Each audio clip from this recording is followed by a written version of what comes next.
Welcome to Haunt Weekly.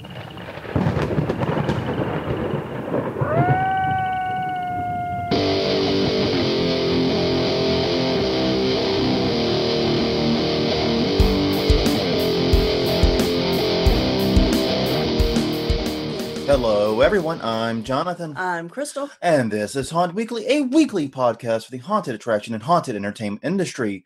Whether you're an actor, owner, or just plain aficionado, we aim to be a podcast for you. And the reign of interviews continues. Yes. But this time it's an old friend to the podcast, old friend to us, old friend to the industry. Japes Palace, actor, instructor extraordinaire, has returned to help us continue the conversation on toxic, or should I say, cancerous actors. Japes, how are you doing? I'm doing good. I feel very fancy now that I'm an extraordinaire. Extraordinaire. That's the one with the R-E at the end, by the way. Yeah. You gotta have the full French spelling of that. How are you doing, though? I'm doing okay. You know, it's been a busy couple months, but summer is coming, so things will slow down a little bit. Yeah. And I'm just excited to be back. All right. Well, glad to have you, and glad to have you in on this topic. I know when we did our first part on this, we said, I think about 25 times over the course of the episode, we really should speak to Japes about this. And so we moved heaven and earth, and by moving heaven and earth, I mean ask nicely. And hey, some people, that is heaven and earth. Hush up. Yes.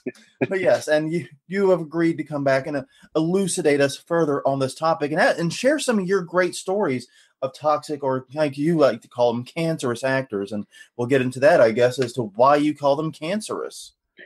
Yeah, well, I'm glad you had me back on, because I did, when I heard that first podcast that you all did with toxic actors, the whole time I was just listening to it, and I was like, oh man, I really wish I'd been a part of this one, because I have a ton of experience with this. Being in the or the actor management role, this is what I spend the majority of my time dealing with, is situations like this. And, over the years, I think I've developed a couple strategies and, ways of handling it that are pretty good. And also, I think one of the most difficult parts about dealing with these cancerous actors, and we'll define that here in a second, is being able to predict, first of all, being able to identify them quickly, and then being able to predict how big a problem it's going to be.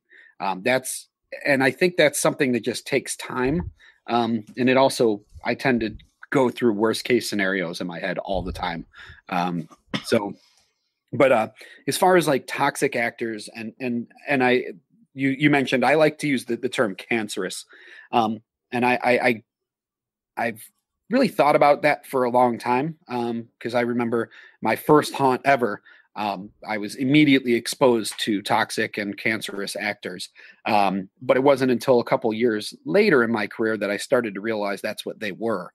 But with cancerous actors, they're infecting the body, and the body is the whole haunt and the whole every piece of it. Right. And depending on who they are, it's kind of localized. The problem is kind of localized, and you have to identify that and then cut it out. And if you cut it out, everything can recover very quickly. The reason I don't prefer toxic is, to me, toxic spreads, but to clean it up, it takes a really, really long time. And if you get a cancerous actor quick enough and you're able to see the situation, things can clear up, and hopefully you can have a recovery. But it's always going to come back. That from year to year, there's going to be other cancerous actors, and it's just a matter of kind of catching them. So that's my long-winded explanation. Well, I think it's a pretty good explanation.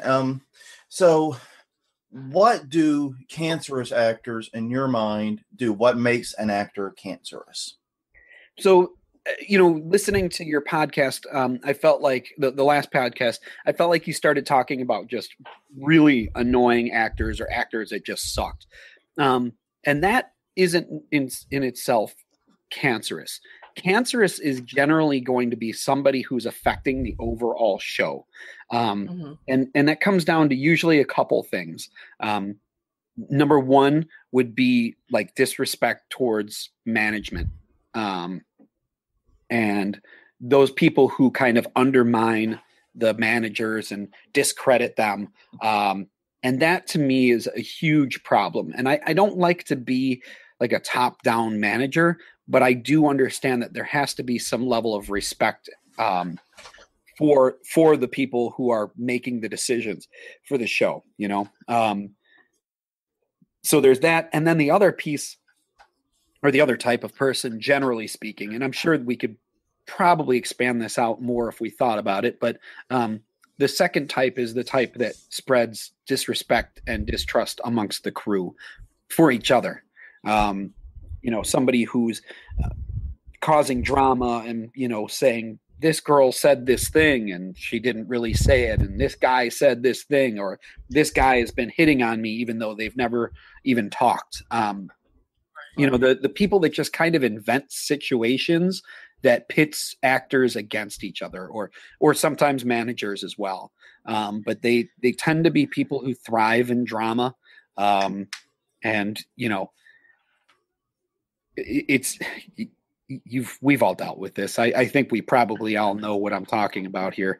You know, those types of folks. So, we've seen one haunt that we were at had that problem, and it eventually split. They actually closed, and the manager who was not causing all the drama opened up a different haunt, and the other person who was causing all of the problems wound up going somewhere else. So this was within the management? It was the owner and like a lieutenant, I guess you would say. Okay. Yeah. And I mean, to me, that blows my mind, right? Like in the end, people who have to be the most together are the owners. And that's rare. That's rare that they're together, but you know, that's who needs to be the most together is the owners.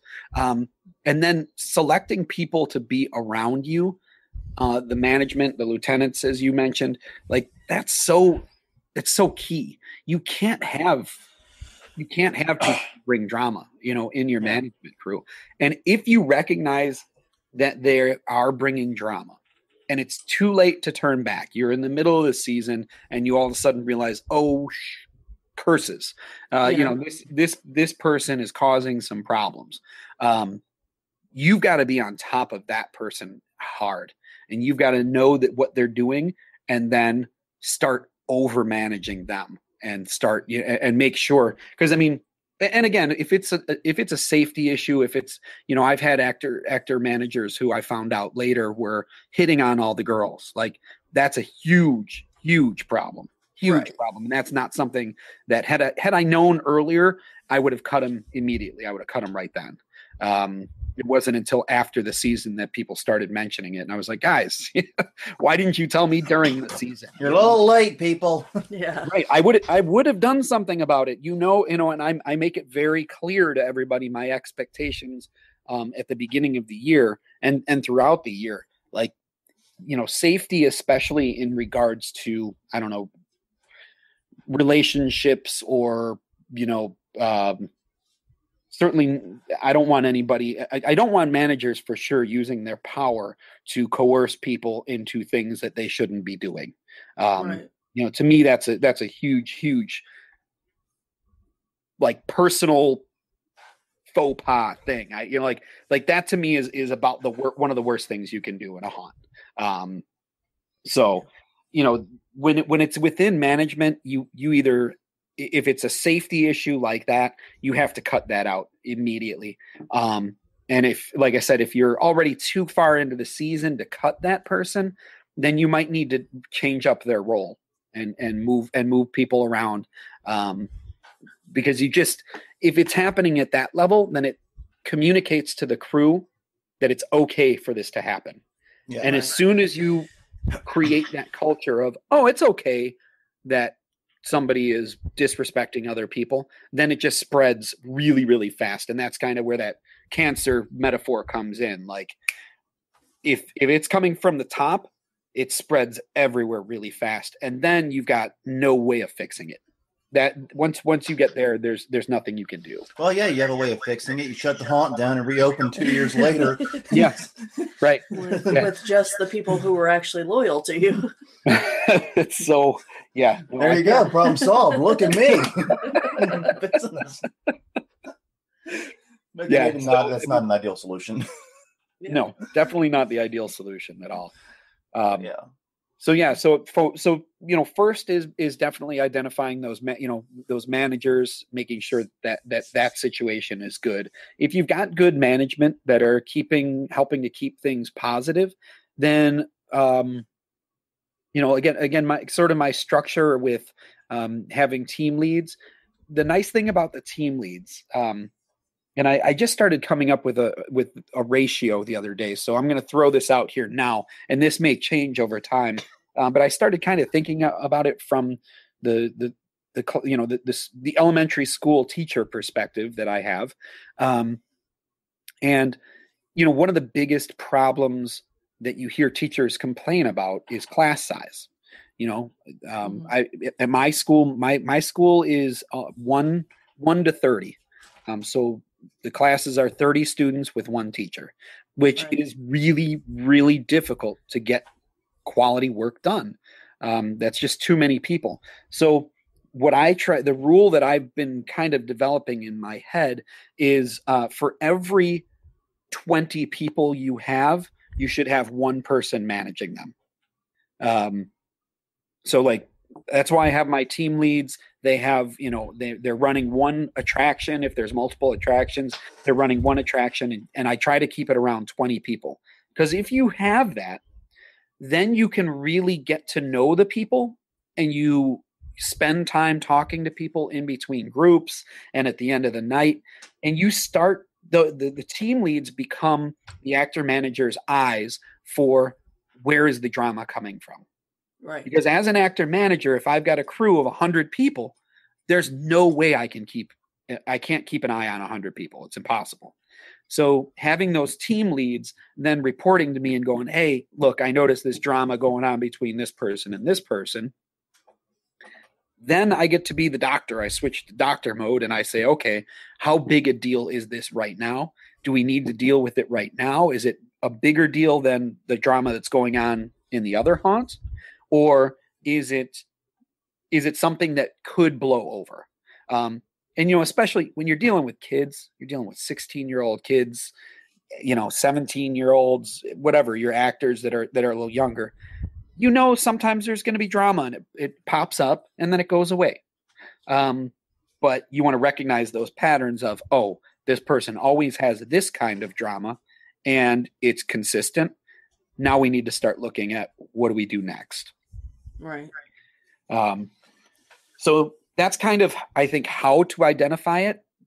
As an actor manager, you can't keep an eye on everybody unless you've got, a crew of 20 people, in which case you can manage that. So you identify that, and then you have to, like I said, kind of decide, is this something that I need to deal with right now, or is it something that's going to blow over? And I think that's something that just kind of comes with time. I don't know if there's a good way to know that. I think age helps. I'm old now. And I know when I first started out in haunts, I couldn't do that. I couldn't look at a group. I've been reflecting about one guy in particular lately about how I actually didn't recognize his talents enough. And we ended up having a lot of power struggles, he and I, back in the day. But now that I'm looking back at it, there was a way that I could have managed him better, and there wouldn't have been those same power struggles, because I could have recognized the great things that he was bringing to the table, and then kind of pushing him in the areas where he was struggling. Gotcha. And again, that was a lot of that guy that was undermining the manager type of stuff. So, Right. So let's see, we've diagnosed the problem now. What are we going to do about it? What are we going to do about it? Right. So the approach that I have taken now is I try to find the strengths, kind of, I guess, building off of what I was talking about with that guy, finding what are their strengths. There's got to be a reason why you want to keep them around, right? Now, if it's somebody that you can't come up with any positives, then here's what you do. You go up to them and you say, we don't need you here anymore. Thank you very much. Have a good night. That's it. If you can't come up with a single positive about that actor, something they bring to the table, then you just come to them and you say, here's what I need from you. And if you can't do that, then you're going to go. Or you just say, you're going to go. You can cut those ones out really quick. Those are the easy ones. But when it's somebody who is, again, a manager in your organization, or a really, really good actor, or a really good makeup artist, somebody who really brings something to the table, this is where it gets a lot more challenging. Because now we need them. We need this person to help make our show really good. We rely on them. Now you have to start balancing out, well, does their good outweigh their bad? And I think with those people, you just have to have some hard conversations. You have to pull them into a room, sit down and talk with them and say, look, here's what I'm seeing. Here's, I'm sorry, I need to reframe that. Start with a positive, right? I don't know if you all are familiar with the compliment sandwich. Yes. Yes. No, yes. Right. Do that. The feedback sandwich, I think they call it. Start with something good. Hey, you're really good, blah, blah, blah. Thank you so much for all the things you do. You really bring a lot to the haunt. This issue has come to my attention, though. I've noticed this, and this. Now, here's the thing about that centerpiece. Don't tell a person, I heard this, that, or the other thing. People have been telling me this, that, or the other thing, because that immediately gives them an opportunity to say, well, that's not true. Right. Well, if the only evidence that I have is she said, he said, something like that, then it's easy to discredit it and walk away and be like, no, I didn't do anything wrong. But if you frame it of, here is what I am seeing, here is what I am hearing, here is what I notice, and make it a fact. It is a fact. You are doing this thing. I know it's a fact. You cannot back out of that. We need to now come up with a plan for how you're going to change this thing. And then, at the end of the conversation, you bring it back to, I really hope that we can get this straightened out because you're such a valuable asset to our show. We want you here. You're a very talented person, and God, that painting that you did is so great, Point out something specific that they did so that you can really remind them, like, I noticed this awesome work that you did. And that's going to hopefully give them the motivation to make those changes. And one thing I found in team environments in general is when you're having these conversations, is say, I would not be sitting here and doing this with you if I did not think you were a valuable asset. Yes, absolutely. Absolutely. That's a great point. Yeah. Kind of throw it. Yeah. I would not be bothering with this awkward conversation if I didn't think you were worth it. Yep. Yeah. And I've pointed out, I'm glad you brought that up, because I've pointed that out to people when I'm talking with them, that remember last week I got rid of this person and there was no conversation about it because I knew that they weren't helping out. You help out. You do a great job, and like, really, again, I like to point to specifics. For me, it's important to point to very specific incidents and times and examples of good or bad behavior. So I think it's a matter of sitting down and having conversations. And I think one of the challenges in doing that is that, number one, people don't like change and they don't like negative feedback. So one thing I establish from day one, I mean, literally the first day of actor training, I let everybody know you're going to get negative feedback. You're going to get feedback all the time. I'm going to be commenting on everything that you do because I need you to know what you can do better so that we can always make this a better show. Right. But I start talking about, I specifically use the word feedback immediately and start establishing that culture of you're going to hear negative things sometimes, and it's okay. It doesn't mean we hate you. It doesn't mean that we don't want you here. It just means that there's something that you need to work on. And I think by creating that culture, you start to establish that it's okay. It is okay to get that stuff. I honestly wish more people would come to me and give me feedback as a manager. What can I do better? I've gotten to the point, I recently, I don't know if I mentioned this before. I recently was hanging out with my partner, Andy, and I just looked at him and I go, what is the thing I need to change? What is the worst thing about me?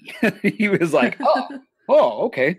And we had a good conversation about it. And part of it was hard for me to hear. And I found myself defending myself. Right. But I do it because of this, yeah. But at the same time, I was open to hearing it. And I tried to take it to heart and try to, use some of his feedback, while still keeping the pieces that I think are important for me. But it's good. I think it's healthy and good practice to sometimes just ask people that, because nobody's going to come up to you and say, here's the worst thing about you. Well, especially when you're in a managerial role. Yes. Very, very rarely are people going to come up to you and just tell you, like, this is the thing you need to change. But if you ask people, they'll tell you, tell you. So, but I think it's good exercise to do that, because it puts you into their shoes too. Like, all of a sudden now I've got a manager who's telling me I'm doing something wrong. What does it feel like? So I felt like that was a good experience for me, and I kind of, and I'm glad I did it, to kind of have that. But in a managerial role, like you said, it's tough to get people to give you any kind of feedback. They just sit back and go, oh yeah, of course, everything you're doing is fine. And then they go out to Denny's and, God, Japes is a jerk, Hey, it was Waffle House. Hush up. Yeah, we generally do Denny's around here. Gotcha. It's a regional thing, I think. We have Waffle House and Huddle House, the main ones here. Yeah. We got a Denny's in Metairie, don't we, still? I think so. Yeah, I think we've got one somewhere. Hanging around. So I think that's kind of the way to do it. I think a lot of it is about creating a culture where people are going to hear feedback, and also, I can't say it enough times, and I think I say it every podcast, and I'm going to continue to say it. You have to establish expectations of behavior and be clear on those expectations. And because you said it once at the beginning of the year is not enough, because you pick up new actors throughout the year. You have to constantly say it. And once you start to establish, one of the things that I think is really cool is once you start to establish a crew that's constantly, it's consistently coming back, and they're here year after year, and they keep hearing that message year after year, you don't have to tell the new kids anymore, because it just gets passed on from, throughout the crew. It just becomes an expectation within the crew, and you don't have to push it as a manager as much, because everybody understands the expectations. Okay. So it is about consistently saying, this is okay and this is not okay. This is okay and this is not okay. But like I said, that ends up spreading too. So maybe there's some sort of positive cancer. Like, I don't know what that is. We'll have to open our medical books on that one, or just go to Red Dwarf and watch the episode about the luck virus. Yeah, that's right. Yeah. I forgot about the luck virus. Okay, but this brings us to two of the most difficult situations, which are dealing with groups and dealing with kids. Yeah. One-on-one is tough enough. Yeah. But now we bring in, the extenuating circumstances, if you will. All right. So just you bringing that up, I don't know if you can hear what I'm doing right now, but I just had to rub my face, put my head in my hands and start. I was about to say, there's like a graveling, grinding noise coming through on your mic. Oh God. So I would like to start with kids first, if you wouldn't mind. Okay. Fine. So, kids are so difficult to deal with in a haunted house. Yeah.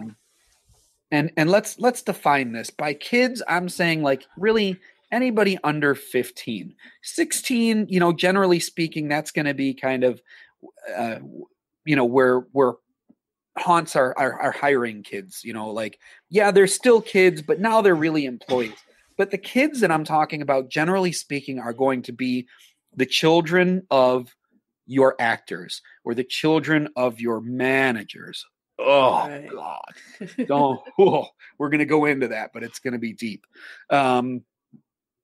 It's kids who come because there's an adult there. And the hard part about them is they're usually attached to somebody who is indispensable. It's that one guy that you've got that brings in his two kids, and one doesn't want to be there. The other one just doesn't get it, Yeah. And it's so difficult because, as parents, right, our child can do no wrong. My daughter, I don't know about anybody else, but my daughter is perfect, Well, she's also tiny right now. Yeah, but it doesn't matter. She's better in haunts than most people, I saw the pictures. I guess I can agree with that. Yeah, I'm forced to agree, actually. Yeah. So. No, but when parents have blinders, they put on blinders and they don't see that. And especially if they're passionate about haunting, they're so excited to have their child with them and be a part of this experience for them. It's just I joke, that she's the best in haunts, but I hope that she loves haunts as much as I do so that she can be a part of this when she gets older,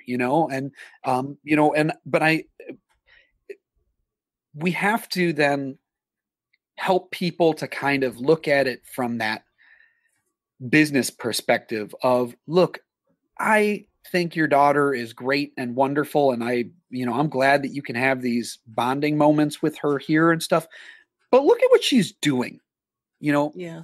Is that effective? Is what she's doing in the haunt, is it scary? Is it effective? Or, is it safe?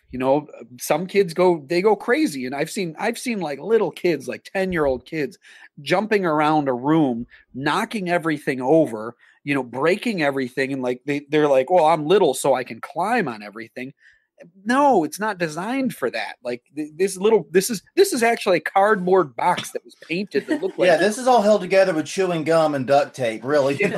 Exactly. And cable ties. That's the three things that make up a haunt. Exactly. And so they're being unsafe, or they're just not effective, and when they're not effective, of course, you want to coach them.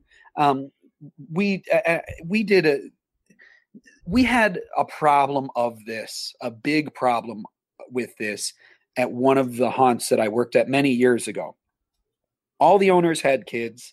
All the managers I think pretty much, all the managers had kids. And so their kids were all kind of there. And they, of course, they'd see all the adults wearing makeup and scaring people. So they'd want to wear makeup and scare people. And, right. And then, they lived in the place anyway, when it was being built and everything. They were hanging out and they were playing, hide and go seek and playing tag in the haunt. So they know their way around the haunt. So then it just becomes the natural next step is, of course, we're going to have makeup on and we're going to be in the haunt. Right. But they're 8 and 9 years old. They don't know how to scare people. Yeah. They're not going to hear any kind of direction. They're not going to take any kind of feedback. They're 8 and 9 years old. They're just running around. So what this haunt did was built a basement scene and put all the kids in a chain link fence, put them behind a chain link fence with dog bowls and so the kids were underneath there. And they were just screaming and yelling and, rubbing running the dog bowls along the cage and everything. And meanwhile, up above, everything was kind of built up. There were adults, all around and kind of like celebrating the fact that they had trapped all these kids. So it made for a really disturbing scene. But really what it was we needed somewhere to put the kids. Can I suggest in the off season operating a daycare? Yeah, that's what it was. It was totally the daycare. And it was funny because we would always have some like much older, much more mature person in that room that we knew we could trust to keep the kids safe and keep an eye on them, Right. And the cool thing was there were so many damn kids at the time that we could put them underneath there. And when a couple of them got bored, they would go out and they would go to the lobby or they would go to the actor area, but there would still be enough underneath there that it wasn't empty. And even when they weren't there and it was empty, people didn't care because there was so much going on above. So it was extra. It was an extra scene built into a scene that could carry itself. I think that's kind of makes sense. Pretty clever. Yeah. Really clever. It was really, really smart. It was really, really smart. And I credit the guys for coming up with that. That was definitely, I don't do scene design or anything like that. So that was not my idea. But after that, that was something I kind of kept in the back of my head where if we were having problems with little kids, we came up with a way to solve it. Instead of just sitting there and going, why do they have to bring their damn kids? So I think kids have been, like I said, it's been such a huge thorn in my side. And I've been fortunate over the past couple of years to work in a haunt where it's 18 and over. You have to be 18 years to work there. And so I haven't had to deal with that in a while. And I'm very happy that I don't have to deal with that. Because the other alternative is if you can't build a good scene for those kids, you have to start weighing in those positives and negatives on their parents. Is it worth it for me to keep this guy around if his kid or kids are causing constant problems? And the thing that sucks is you can lose really talented people because you just can't have their kids there. Yeah. Which, but that's the problem with groups in general is actors don't always come by themselves. They come in groups. Right. Not necessarily in familial relationships. And if one actor is really, really good, but his buddy that he insists on coming with is causing trouble, you could lose both in the same way. Right. And it's funny because it's kind of this double-edged sword of, throughout the season, pretty much every meeting ends with, don't forget to invite your friends. We're constantly, trying to get new people in because, we lose a couple actors each night. They burn out, they get tired. They realize that it's work or, life gets in the way. All of a sudden they can't get off of work anymore on the weekends, whatever happens. So we're constantly losing people. So we're constantly asking the actors to bring in their friends who might be interested in doing this. But then what we do is we end up creating these groups. Everybody comes with a group. And if you cut out that one person, the whole group goes. And one thing I've found in the past couple years in regards to groups is that in the early days, I felt like I was on eggshells. When I knew there was one person in the group that was causing a problem, I would kind of deal with it more than I should have. I would kind of just let it go. But one thing I've learned is to start digging into that group a little bit more and start to figure out like who's really, really invested now. Are they, because if their sole motivation for being there is to be with their friends, then they're probably not that good either. Right. But if their motivation has now switched to, no, I love this haunt and I love being a part of this. I'm so glad that so-and-so brought me in, but now I'm having a great time and I don't need to be with them. I don't need to have them here. And you'll start to find that those groups can actually be kind of filtered. They can be kind of picked apart. And like I've had people who were brought in by one person and then I got rid of that one person And the other people were like, thank God you got rid of him. God, he was such a pain in the ass. You know, and it's like, whoa, what? He was the guy that brought you in. I thought we were going to lose everybody. Oh, no, he's been driving us crazy for a long time. You know, and so sometimes you're actually doing them a favor by getting rid of that person. But, you know, this is, again, one of those, there's always that evaluative piece that goes into these type of decisions of, is it going to benefit me?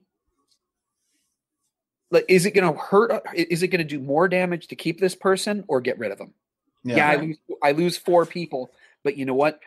3 of them weren't very good actors, or 2 of them were decent actors, but 2 of them were causing drama. Right. Okay, whatever. We get rid of them, you know?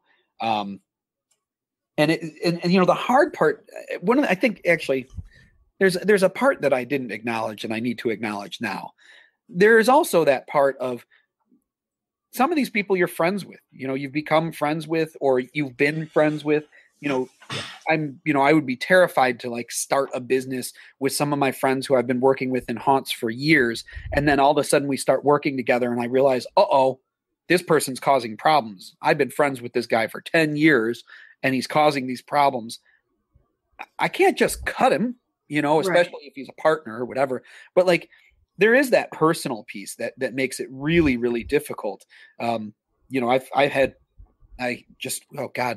2 years ago, I had a problem with one of the people who I was working with, who I've been friends with for a really, really long time.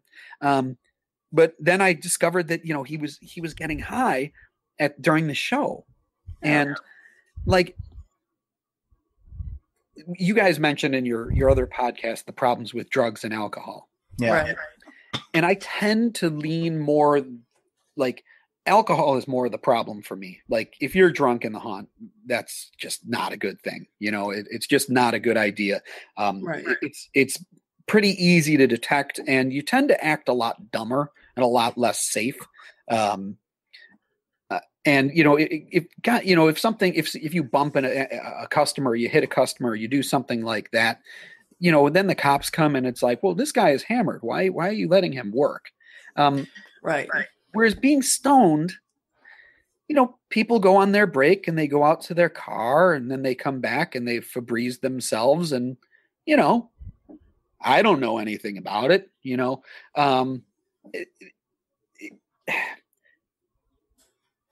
One's very visible. I'm not going to say anything good here. I'm not going to say anything that's going to earn me points, but I tend to not worry as much about that.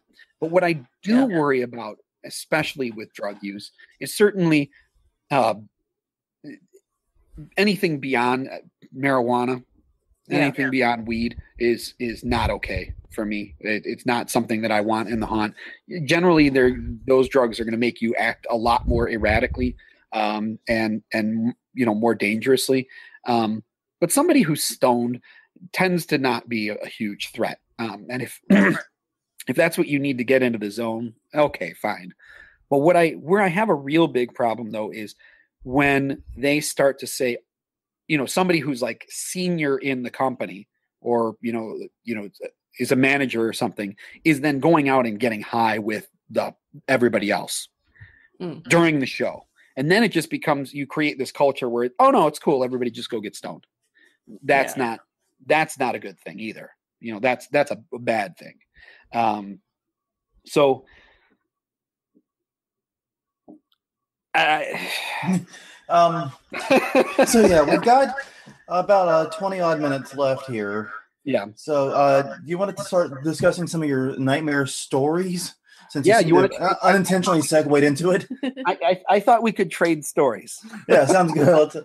So this piece I want to say, you know, it's not. These aren't necessarily toxic people because they're not people that are causing problems over a long time. They just did something so stupid that it was like, obviously we have to fire you. We have to get rid of this person. Or the situation when you did get rid of somebody was so nuts that's the story here. But it doesn't necessarily mean that the person is cancerous. Okay. So I'll start. Okay, go ahead. Please. So we had this group, and we amongst management, we called them the Four. I've called them the Four for a very, very long time. So it's a group of 4 people, but it's generally like headed by 2 people, and the 4, the other 2 were kind of rotating people. It would always be somebody different. Now, Right. I've worked with this group of people at 3 different haunted houses. I have fired this group of people from 3 different haunted houses. Right. So they're just not good. They're not good actors. They completely dismiss any kind of feedback. They completely dismiss anything that managers say, and they just kind of do their own thing. But we were forced to keep them around sometimes because of the fact that there was 4 of them, and sometimes there was more. Sometimes they would bring in their kids too, and so you would have like 8 people, which was nice. You could fill rooms with them, Yeah. and as long as you kind of just stayed out of their way, they would do an average job, and they weren't damaging necessarily to the show. They just weren't adding that much. Right.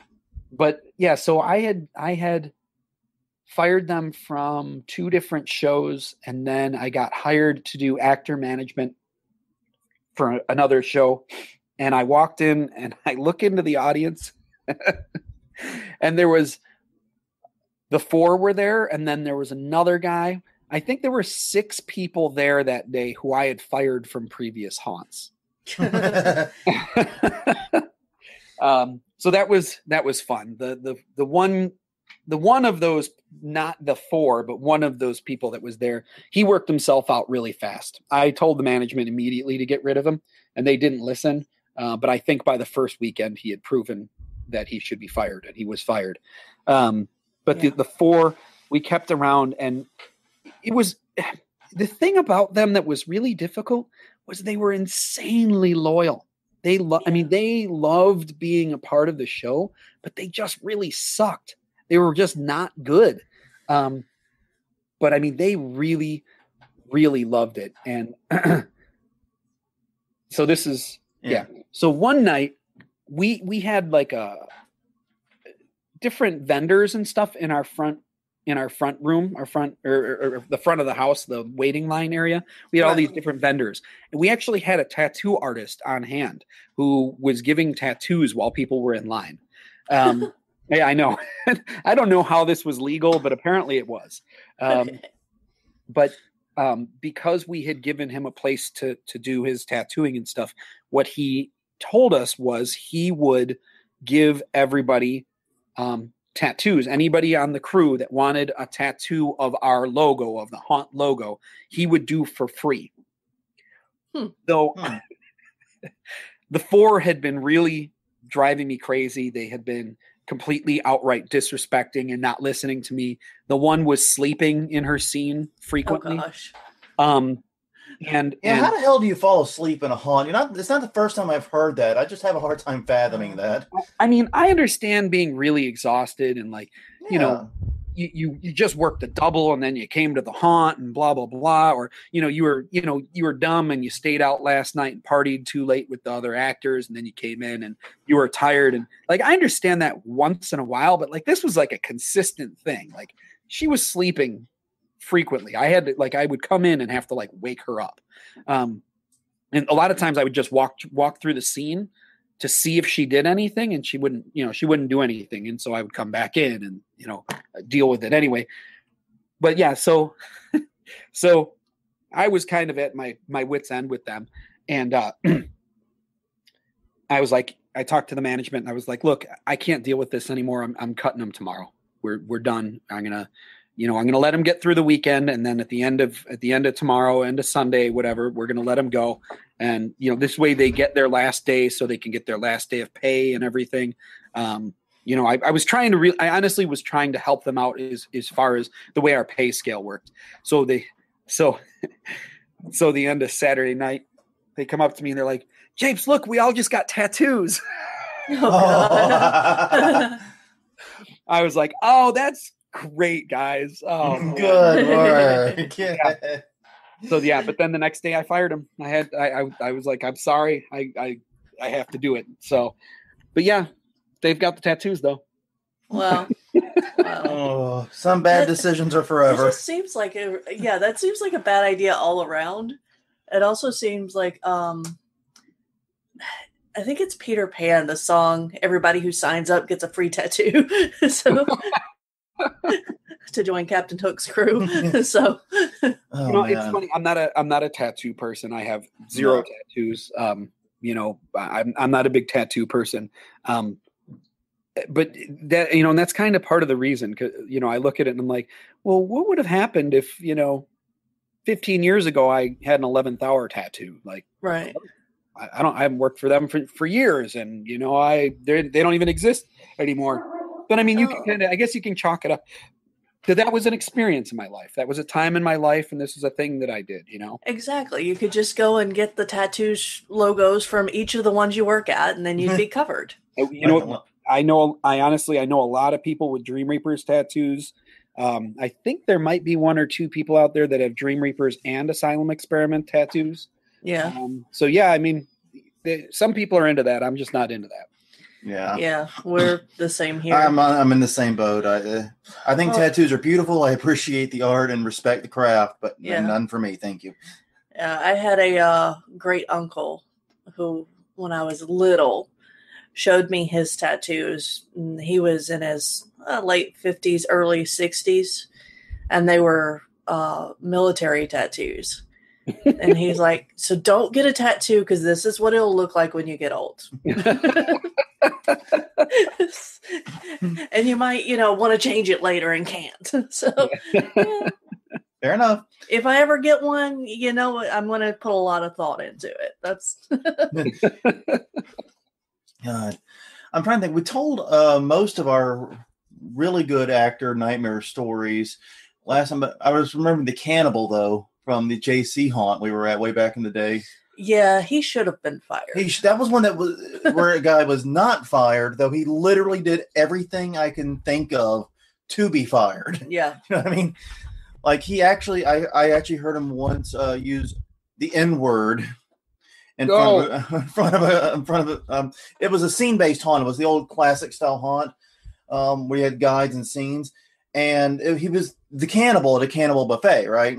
Right. And it's the old gag. We've all seen it. You have a real boy put his head through the table. You lift the little like serving dish or whatever, and you look at what's for dinner tonight. And then he closes it. And then of course the little boy slips on the table, sticks a fake head underneath, and then the cannibal will rip it up and very quickly slice a knife and pretend to cut the head off. It's an old scare. It's been done for decades. Well, one time as I'm in the room, I can't remember why I was in the room because it was the room after mine. But I was in there, and the little boy just didn't get the head up quick enough, or something happened, and he said, "Well, we'd be cutting the head off that stupid little Edmund," and just dropped it right there in front of everyone, and I'm like so horrified. Yeah. This person was also allowed to use a real knife.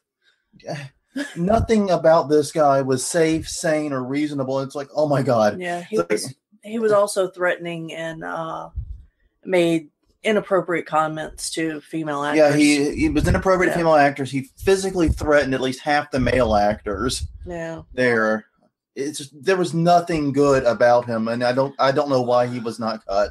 Well, I think the problem is that, and it's something that we run into, is a lot of times, even if you have someone that needs to be cut, if you're working on a volunteer only basis, the decision to cut them gets harder because it's harder to recruit people. Right.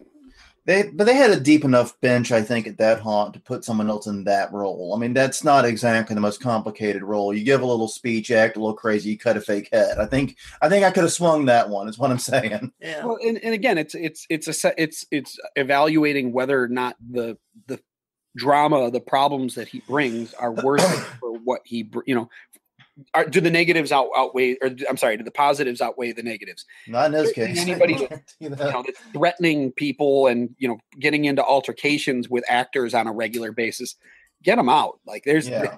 there's no actor in my mind that's good enough.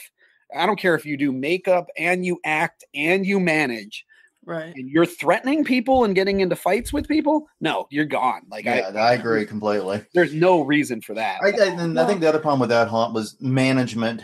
But we signed on mid-season. Yeah. With them, we actually were not even aware of their existence. They did such poor promotion that we were not aware of their existence until halfway through the season. Yeah. That should say something. We're usually on top of this stuff, but yeah, we joined mid-season, and I think by that point, management already just completely given up and was just trying to run out the clock. Well, I don't know if it was that or if people didn't know who to talk to in management. Yeah, that's true. I'm still not sure who my supervisor was. There were no higher levels anywhere in the actual haunt. Yeah. They were running the door. Yeah, they were all outside. There was no generals inside. You know, that's funny. That leads into my other good story. Okay. I realized that I did a poor job.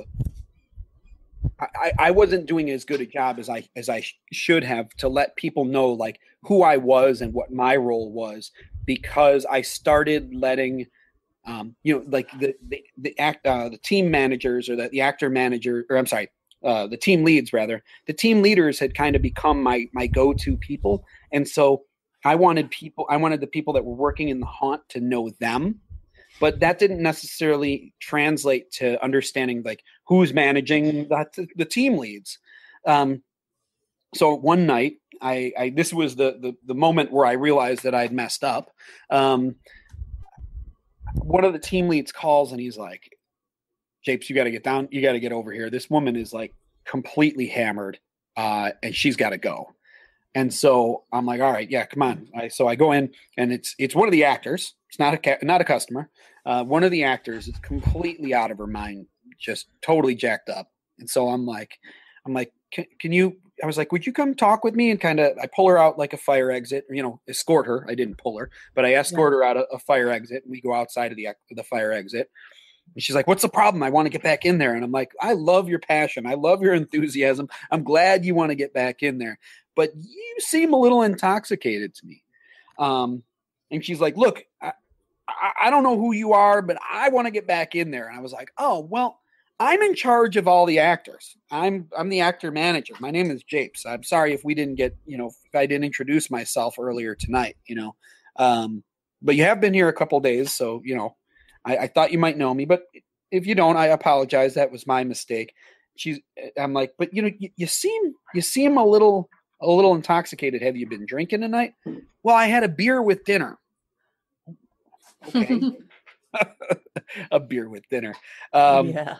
So I'm trying to figure out what the hell is going on here. Well, she just starts escalating, and like I'm trying to stay calm, but she starts yelling at me. She starts getting belligerent with me and everything. And I'm like, "All right, you know what?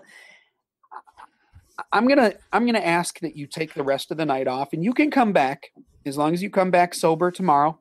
That's fine. But but I don't think tonight is a good night for you to be working at the haunt." Right. Well, that just sets her off. She starts screaming and yelling at me, and I'm like, "All right, you know what? At this point, you are fired. You're not coming back. Yeah. Like I'm not. You can't talk to me this way. You can't act this way. You're not safe. You need to go." So I managed to kind of slowly escort her. Now, this whole process, I'm going to tell it in hopefully not the same amount of time that it took, because I don't think we have that time. Right. Yeah. But this whole process was about a 40-minute process to get her out. Wow. So like I bring her downstairs and I put her with my actor manager partner. I'm like, hang out with her. Her husband is also here, so I have to go get him from his spot because he's going to need to bring her home. So I go and I talk to him and I pull him out, into the fire exit. I'm like, "Hey, can we talk about your wife real quick?" He's like, "Oh no, what's going on?" And I was like, "Well, is she on drugs or alcohol or something?" He's like, "Well, I think she had a drink with dinner, but she also takes some pain pills, and I think it might, this might be affecting her." And I'm like, "I think it's affecting her. She's going to need to go, and she's not going to be able to come back anymore. You're welcome to come back if you would like. We've appreciated having you here, but she's been belligerent and disrespectful and everything. Long story short, I get him down there. He's escorting her out. She just turns around and starts screaming at me. And she's like, you know what? You're blah, blah, blah. She's swearing at me and everything. And then she ends it with, you Star Trek nerd. And I just stopped right there. And I walked up to her and I go, listen, I'm a Star Wars nerd. Oh, it was so random. I don't know where she came up with that. It was I don't talk about any kind of sci-fi stuff there or anything. I don't know. I've never wore a Star Trek or Star Wars shirt. I don't know where it came from. She reached into her bag of insults. That was the best one she could pull out at the time. Right? Yeah. She had a giant bag of insults, probably a little weeded out because of whatever she was on. She reached into the very bottom of it and got the very best one she could pull out, and that was it. That was it. That's what she came up with. Yeah. It kind of. Have you ever seen the movie Roseanne? Is it Roseanne? Roxanne? Roxanne, yeah. Yes. The one with Steve Martin and Big Nose. How many insults can you come up that's better than Big Nose? And they're doing the dark that whole sequence. Oh man. I don't need to go watch Roxanne again. See, this is what happens. Well, then we got to finish watching the whole new season MST3K first, though. Yeah. We got a lot more of those to get through. Oh man, but Japes, it's been so good having you. Yeah. I'm so glad it didn't take 40. It doesn't take 40 minutes to extricate most actors. Oh man. But at least you took her best insult on the chin, and we're a stronger man for it. I think. I mean, I know it hurt. It hurt. I didn't sleep well for a couple days. I started analyzing my life. I was like, am I a Star Trek nerd? I don't know. So is this what people really think of me? Right. Yeah. I mean, most of my money that I got paid that season, because I get paid so well, it went into therapy so that I could get over it. I understand. I wake up in a cold sweat sometimes. Oh God. Yeah. Well, you are a true survivor, Japes. I'm humbled by your ability to persevere. Oh man, but Japes, it's been great having you. I appreciate having you on. Wonderful advice as usual. Yeah. Thanks for saving me on that ramble about the marijuana. Appreciate that. Well, Japes, real fast, can you tell all the nice folks where they can find you and get coaching and other assistance from you? You sure can. Facebook is the best place to get in touch with me. Japes Palace is my name, JAPES PALLES. It's in the show notes. Yes, so you can friend me on Facebook and send me messages that way. That's probably the best. You can also email me if you want. I don't check my email as often as I probably should because it's filled with spam. But my email is mrjapes10@gmail.com. So that's MRJAPES 10, the number 10 @gmail.com. So you could get in touch with me through that. Otherwise, if you can't handle any of that, I'm sure you could probably post something on the show or on the Facebook page, the Haunt Weekly Facebook page. Yeah, and we'll get it to him if nothing else. And I'll get it that way. Absolutely. We'll forward it. We'll be the mail forward. It'll be his PO box on this one. I appreciate it. Yeah, hire him. He's get his help with your actors. Just please don't call him a Star Trek nerd. Traumatic memories. It's brutal. Triggers. Brutal. I actually feel a little nervous that I let that out publicly. Oh gosh. I can understand because every time we have you on, we have a lot of the people that listen to the episode. So now they will have something to hold against you. I'm sorry if this leads to additional trauma. I apologize. Well, thank you, Japes, for bearing your soul to us and spending the past hour with us. Once again, this is Haunt Weekly. Find more at hauntweekly.com. Haunt Weekly on Twitter, Haunt Weekly on Facebook. Until next time, I'm Jonathan. I'm Crystal. And this has been Haunt Weekly. Yeah, and that's Japes. That's a Star Trek nerd. It's a Star Trek nerd. But yeah, you've started it. I know. It's over now. But thank you very much for spending the past hour with us. We will see you guys next time.